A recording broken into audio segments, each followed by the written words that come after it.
میرا اللہ ہی ہے جو بن مانگے مجھے دیتا ہے، یہ جان کر بھی کہ میں خطا کار ہوں، گنہگار ہوں۔ دنیا میں سب سے بڑی دولت آپ کی عزت نفس ہے۔ اس کو کر قارون کا خزانہ بھی مل رہا ہو تو وہ گھاٹے کا سودا ہے۔ جس انسان کا پیار نہیں بدلتا اسے ماں کہتے ہیں۔ غلط فہمی اور غصے سے ہی تعلق ٹوٹتا ہے، ورنہ گلے لگا کر کون کہتا ہے کہ آج سے میرے اور تمہارے درمیان کوئی تعلق نہیں رہا۔ انسان بھی کتنا عجیب ہے، دعا کے وقت سمجھتا ہے اللہ بہت قریب ہے اور گناہ کے وقت سمجھتا ہے اللہ دور ہے۔ ہنسنے پہ بھی آ جاتے ہیں بے ساختہ آنسو۔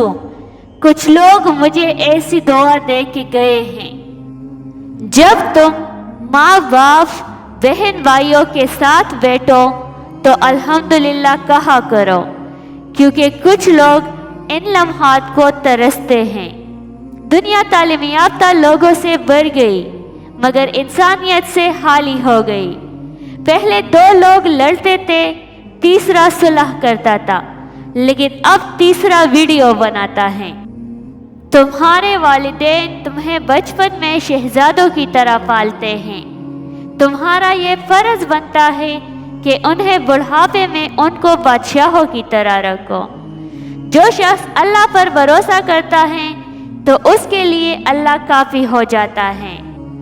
رشتے ایک دوسرے کا خیال رکھنے کے لیے ہوتے ہیں، ایک دوسرے کا استعمال کرنے کے لیے نہیں۔ لوگوں کے دل کوئی جنت تو نہیں جہاں بسنے کے لیے آپ خود کو اتنا تکا رہے ہو۔ ان عقل مندوں سے دوری اچھی جو آپ کو بے وقوف سمجھتے ہیں۔ بعض دفعہ اچھے طریقے سے الگ ہو جانا تکلیف دہ تعلق برقرار رکھنے سے بہتر ہوتا ہے۔ ذرا تصور کریں، اللہ تعالیٰ کے ترازو کے نزدیک مصلوں، تسبیحوں، داڑھیوں، حجابوں، نقابوں اور نفلوں کا ہجوم ہوگا، اور پھر کیا کمال کا نظارہ ہوگا جب اللہ صرف نیتوں کو تولنے کا حکم دے گا۔ ہم کسی کے دل میں نہیں جھانک سکتے کہ کون ہمارے ساتھ مخلص ہے، لیکن وقت اور رویے جلد ہی یہ احساس دلایا کرتے ہیں۔ جب بے سکونی بڑھ جائے تو عبادت کا وقت بڑھا دو، اللہ سے بات کرو، اپنے دکھ کا مداوا اسی سے مانگو، وہ رحیم و کریم ہے۔